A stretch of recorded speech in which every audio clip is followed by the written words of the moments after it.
우리 함께 찬송가 420장 찬양드리겠습니다.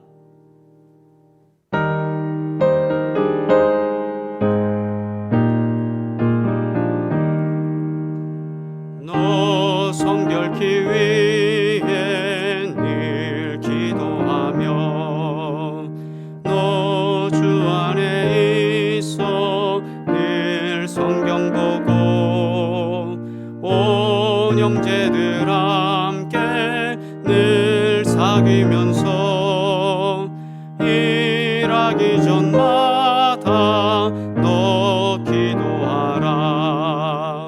너 성결케 위해 내 머리 숙여 저 은밀히 계신 내 주께 빌라. 주 사귀어 살면 주 닮으리니 널 보는 이마다 주 생각하리. 너 성결케 위해 주 따라가고 일 다급하여도 당황치 말고 참 즐거울 때나 또 슬플 때나 너 주님만 믿고 늘 따라가라. 너 성결케 위해 늘 기도하며 내 소원을 주께 다 맡기어라.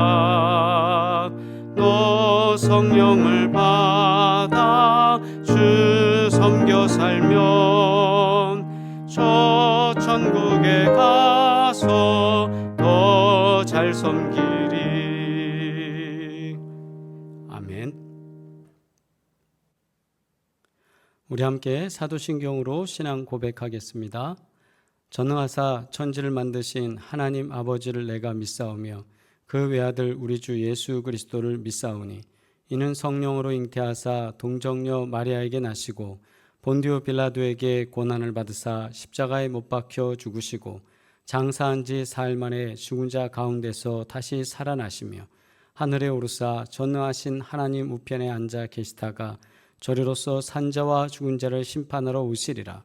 성령을 믿사오며 거룩한 공예와 성도가 서로 교통하는 것과 죄를 사하여 주시는 것과 몸이 다시 사는 것과 영원히 사는 것을 믿사옵나이다. 아멘.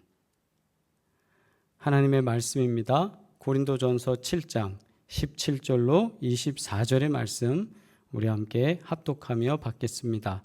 신약성경 270쪽 고린도전서 7장 17절로 24절입니다.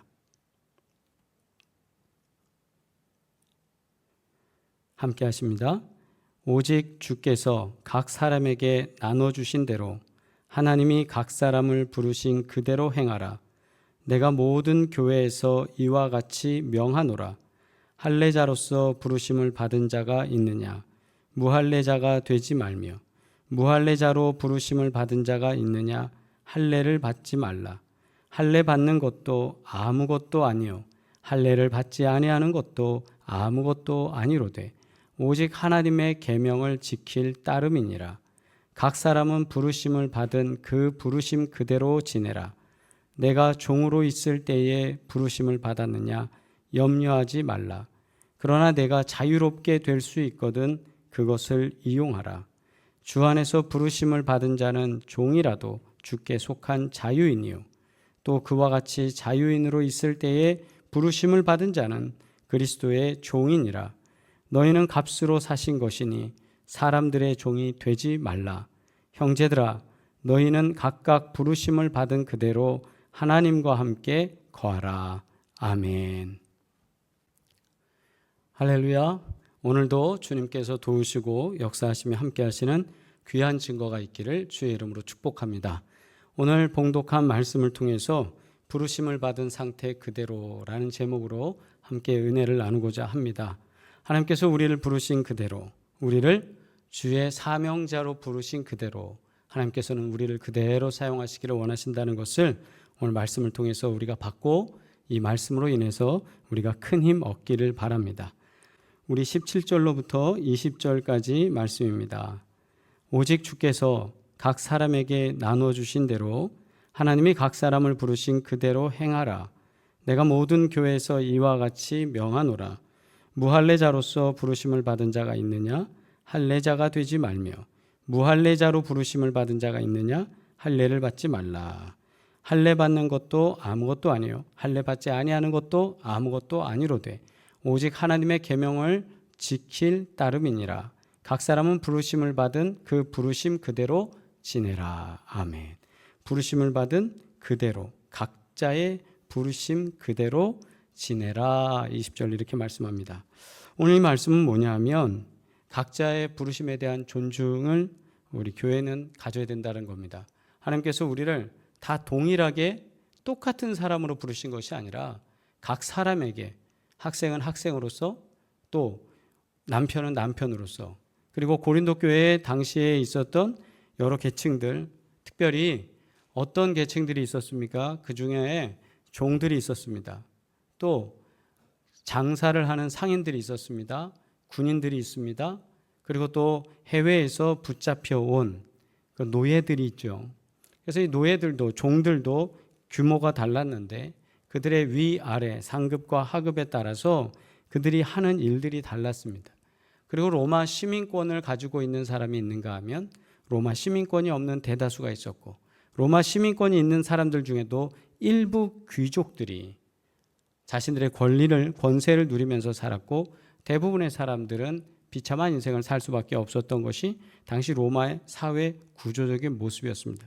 그 중에서 고린도 교회는 무역이 활발하게 이루어지던 곳이기 때문에 이곳은 어떻게 보면 고용된 노동자들, 그러나 그 고용됐다는 것이 지금처럼 인권을 누릴 수 있는 상태가 아니라 오히려 개, 돼지처럼, 짐승처럼 취급당하는, 일을 하는 기계 같은 존재, 그런 존재로서 종들로 부름받았다는 거예요. 그래서 17절 보면 오직 주께서 각 사람에게 나눠주신 대로 할 때 할례자라는 거예요. 할례자는 누굽니까? 할례자는 유대 백성들, 유대교를 따르면서 할례를 받은 사람들을 의미하는데, 이 사람들은 그 할례 받은 것 그것으로 의미 있는 거야.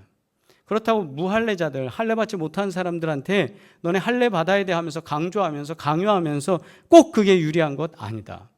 유불리를 떠나서 그게 꼭 필요한 것이 아니다. 내가 교회에 명하노니 이와 같이 해라. 뭐냐? 할례자는 부르심 받은 게 아무 의미가 없고 할례 받은 것도 아무 의미가 없다. 다만 뭡니까? 19절 하반절에 오직 하나님의 계명을 지킬 따름이라. 하나님의 계명이란 하나님의 율법만 의미하는 게 아니라 하나님이 말씀해 주시는 대로 그렇게 순종하면서 따를 수 있는 그런 모습의 삶을 살아가라. 교회에서 말씀되어지는, 설교되어지는, 선포되어지는 그 말씀으로 살아가라는 말이죠. 그러면서 각 사람, 20절 말씀이 중요해요. 각 사람은 부르심을 받은 그 부르심 그대로 지내라. 내가 부르심 받은 대로 그렇게 지내는 것. 하나님께서 우리를 부르신 이 상태, 목사로 부르셨으면 목사로 부르신 대로, 자유인 상태에서 부르시면 자유인 부르신 대로, 종의 모습이면 종의 모습 그대로, 외적인 어떤 요소로 우리가 중요성을 의미받거나 또는 어떤 인정받거나 이러는 것이 아니라 중요한 것은 하나님께서 우리를 부르신 그대로, 하나님이 원하시는 그대로 우리는 그대로 주의 일에 순종하는 자가 되라. 이것이 사도 바울이 교회 내에 있는 수많은 다양성, 다양한 인종들과 다양한 계층들과 다양한 삶을 사는 많은 사람들에게 주는 권면의 말씀이었습니다.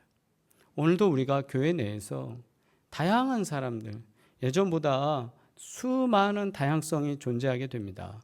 우리 교회는 아직 규모가 좀 작지만 가정 형편에, 가정 형태, 그 다음에 또 구성 요소 이런 게 다 다르거든요. 어떤 가정은 대가족으로 3대, 4대 이렇게 모여서 가정생활을 누릴 수도 있고, 핵가족이 아니라 아주 초핵가족, 혼자 1인 가구로서 가정을 유지하면서 또 생활하는 사람이 있는가 하면, 자녀는 출산 안 하고 여러 가지 여건 때문에 부부만 생활하는 가정이 있는가 하면, 여러 유형이 있다는 거예요. 그 부르심 때 한 사람 또는 한 가지만 가지고 그것이 완벽하다, 온전하다라고 말할 수 없다. 부르심도 마찬가지다. 부르심도 교회 내에서 하나님이 늦게 부르시는 사람도 있죠. 예수 믿고 나중에서야 세례받는 분 계시잖아요. 그러나 어려서부터 태어나자마자 엄마 손에 이끌려 신앙생활 하면서 그때부터 체험하고 회심해서 주님을 영접하는 사람도 있죠. 또 그와 달리 계속 끌려는 다니지만 마음속에 확신이 없이 살아가는 사람도 없지 않습니다. 수많은 사람들이 있어요. 그러나 하나님의 부르심은 그 한 사람 한 사람에게 다 유용하다라는 그 사실을 기억하시길 주의 이름으로 축복합니다. 하나님은 우리를 각 사람을 각가지 모양으로 부르십니다. 가르치는 은사가 필요한 사람에게 가르치는 은사로서 부르심을 받고, 또 힘을 써야 되는 일에 필요한 사람은 힘쓰는 일로 부르심을 받고, 또 권사와 장로와 집사로 부르심을 받고, 또 주의 말씀을 전한 사람으로 부르심을 받고, 이 부르심을 받아서 주님 교회에 쓰임받는 것, 이것이 중요하다는 사실입니다. 그러므로 나의 학력, 나의 인생의 백그라운드, 내가 지나온 여러 가지 경험들, 이거는 그걸 가지고 하나님이 일할 수 있도록 밑바탕을 주시는 거지. 그게 나나 저 사람이나 이 사람이나 공통되게 다 강요돼야 되는 건 아니라는 사실. 그래서 고린도 교회에 있는 여러 가지 상황을 고려하면서 교회 안에 이런 다양성이 있어야 합니다. 그래서 오늘날도 우리가 새벽 기도회를 하고 우리가 믿음의 삶을 살아가는 이때에도 우리는 하나님께 받은 부르심에 따라서 신실하게 하나님이 내게 주신 것, 그래서 지금 우리 새벽 기도 하시는 분들은 기도하는 이 부르심을 잘 감당해 주시길 바랍니다. 그러기 위해서 건강하기 바랍니다. 그러기 위해서 이 사명 감당할 수 있도록 하나님이 채워주시길 바랍니다. 다른 데 더 많이 돌아다니고 이런 거 저런 거 하지 않도록 하나님이 나를 묶어주신 것, 이것도 감사하시기 바랍니다. 이 부르심 속에서 우리가 하나님께 영광 돌리기를 주의 이름으로 축복합니다. 두 번째는 종과 자유인에 대한 묵상입니다. 21절로 23절에 보시면, 내가 종으로 있을 때에, 너가 종으로 있을 때 부름을 받았느냐, 하나님이 그때 부르셨느냐 염려하지 말라. 그 또한 의미 있다, 이 말씀입니다. 그러면서 뭐라 하냐, 너가 자유롭게 될 수 있거든 그것을 이용해라. 자유롭게 될 수 있다면 자유롭게 되라. 왜? 속박당하고 있으면 신앙생활하는데 많은 어려움이 있잖아요. 그러니까 자유인이 될 수 있다면 자유인의 삶을 살아라. 그러나 종으로서 부르심을 받았다고 해도 이거는 의미 있는 부르심이다.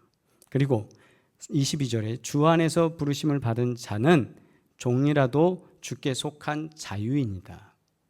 즉 뭐냐면 사회적으로는 내가 종이에요. 아무개 집에 일하는 종이에요. 그렇다고 하더라도 주님이 부르시는 그 부르심을 경험하면서 내가 주님 앞에 서 있다면, 그러면 나는 종이라도 주께 속해 있다. 그래서 이 주께 속해 있다라는 건 참 자유가 우리에게 온다. 그 참 자유가 뭡니까?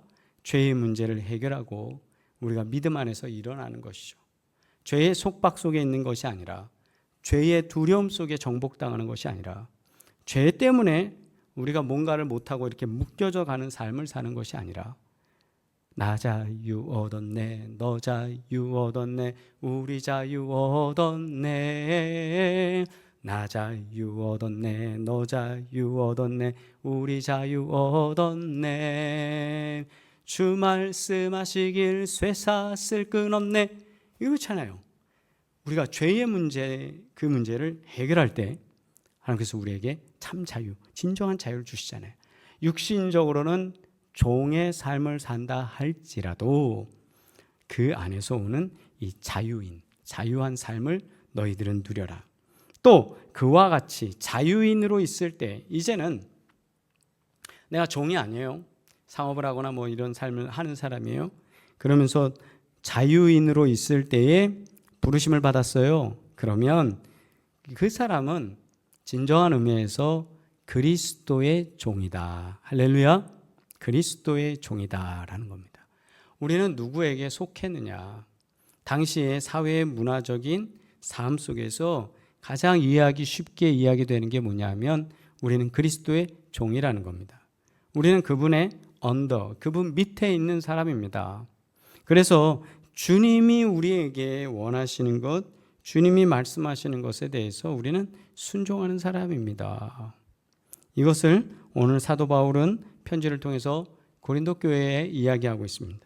여기서 우리는 하나를 발견하게 되는데 우리의 부르심, 우리가 하나님의 일을 감당한다는 건 신분의 문제가 아닙니다. 학력의 문제도 아닙니다. 경제력의 문제도 아닙니다. 많은 사람들은 그런 것 때문에 교회 안에서 또는 뭐 서열을 만들고 힘을 만들고 아닙니다. 그거와 전혀 상관없습니다. 중요한 건 내가 하나님께 속한 자인가 속하지 않은가. 나의 어떤 아이덴티티, 나의 정체성이 하나님에게 속해 있느냐 그렇지 않느냐의 문제입니다. 그리고 아울러서 자유 안에 있는 신앙생활이라는 게 뭐냐. 내 마음대로 내 뜻대로 내 의지대로 할 거 다 한다 이 말이 아니라 주님의 종된 것이다는 이 범위가 있다라는 겁니다. 우리에게 있는 이 자유는 언제나 범위가 있습니다. 그 범위는 하나님의 말씀의 테두리입니다. 이 하나님의 말씀의 테두리 안에서 우리는 자유함을 얻게 되는데 이 자유함은 주님이 우리들에게 누릴 수 있도록 공급해 주신 자유함입니다. 이 자유함을 누리면서 날마다 복되시기를 주의 이름으로 축복합니다. 세 번째는 24절 말씀입니다. 형제들아 너희는 각각 부르심을 받은 그대로 하나님과 함께 거하라. 하나님과 함께 거하라. 우리가 목각을 하는 사람이에요. 근데 하나님 부르셨어요. 그럼 목각으로 하나님께 영광 돌릴 수 있는 걸 찾아야 돼요. 우리 성대가 좋고 음악적 소질이 있습니다. 그러면 찬양하는 것으로서도 많은 사람들이 감화 감동을 주고 무엇보다도 하나님께 영광을 돌릴 수 있습니다. 또 지식적이라든가 전달력이 좋은 사람들 또는 목사로 부르심을 받은 사람들, 목사도 다양해요. 설교 잘하는 목사가 있죠. 신방 잘하는 목사가 있죠. 기도 열심히 하는 목사가 있죠. 그런데 교회에서는 어떤 분들은 그래요. 목사가 기도 안 한다. 뭐 목사가 성경을 근데 그게 다 잘할 수 있는 건 아니에요. 왜? 부르심이 있기 때문에. 저는 제가 서울 남년에 수많은 목사님들 만나다 보니까 그걸 알겠어요. 부르심이 있어요. 저분은 행정가적인 부르심이 참 많은 분들이. 저분은 목양적인 게 굉장히 많아요. 저분은 긍휼의 여김이 되게 많아요. 성도들을 너무나 사랑하는 게 느껴져요. 근데 저 목사님은 성도들 이렇게 하는 것도 있지만 정말 뭐 추진력 있게 뭔가 미션을 만들어내는 게 또 대단한 분들이 계세요. 목사들도 그런데 성도들은 어떨까요? 성도들 각각 부르심이 있는 거예요. 각각 부르심. 그 부르심으로 쓰임 받아야 되는 거예요. 그래서 하나님과 함께 거하라. 하나님이 원하시는 거, 그것을 위해 쓰임 받는 거. 하나님의 부르심을 따르는 삶이란 그런 거예요. 하나님 나를 부르신 대로 그 쓰임을 받는 거예요. 각자의 부르심 안에서 신실한 순종의 증거가 나타나기를 주의 이름으로 축복합니다. 그럴 때 하나님 우리에게 귀한 은혜를 더하시고 놀라운 삶으로 역사하실 줄 믿습니다. 말씀을 정리합니다. 우리는 각자 부르심을 존중해야 합니다. 하나님이 내게 어떻게 부르셨느냐, 내가 어느 상태에서 나를 부르셨느냐, 그것에 대해서 우리는 서로 인정해 줘야 돼요. 저 사람에 대해서도 인정하고 이 사람에 대해서도 인정하고 말입니다. 그리고 우리는 종과 자유자의 부르심을 기억해야 합니다. 종으로서 부르심을 받아도 그건 자유로운 거예요. 자유인으로 부르심을 받아도 그 또한 자유롭습니다. 그런데 그 자유로움이 그리스도의 종으로서, 주님의 종으로서 자유로운 거예요. 마지막으로 우리는 주님의 부르심을 가지고 신실하게 살아가야 합니다. 하나님이 나를 부르셨습니다. 이 부르심을 기뻐하면서 날마다 신실하게 살아가는 저와 여러분 되기를 주의 이름으로 축복합니다. 이 한 주간 하나님의 은혜로 승리한 줄 믿습니다. 기도드리겠습니다. 사랑과 은혜가 충만하신 하나님, 오늘 말씀을 통해 우리의 부르심과 그 안에서의 신실함에 대하여 깨닫게 하여 주시니 감사드립니다. 성령께서 역사하시고 인도하여 주셔서 주님의 뜻을 온전히 섬기며 따라가며 살아가게 하여 주옵시고, 하나님께서 부르신 그 부르심에 충실한 삶을 살아갈 수 있도록 역사하여 주시옵소서. 또한 주님 앞에 간절히 바라고 원하옵나니 주님의 뜻을 이루는 도구가 되게 하여 주시고, 오늘도 주님께서 주시는 복된 삶으로 우리가 살아가게 하여 주시옵소서. 이제는 우리를 구원하신 예수 그리스도의 은혜와 하나님 아버지의 끝없는 사랑과 성령의 도우시고 역사하시며 복되게 하시는 놀라운 증거가 우리의 부르심을 기뻐하며 신실하게 살아가기를 원하는 주의 종들 가운데 이제부터 영원토록 함께 하시기를 간절히 축원하옵나이다. 아멘. 우리 시간 함께 기도하실 때에 하나님 우리에게 역사하사 우리 교회에 언제나 사랑과 은혜가 충만하게 하시고, 주님 선교지에 복을 더하여 주셔서 하나님 준비하는 일들, 계획하는 일들 열려지게 하시며 복되게 하여 주시옵소서. 우리 사모하는 마음으로 주님께 기도하겠습니다. 주여, 주여, 주여. 아버지,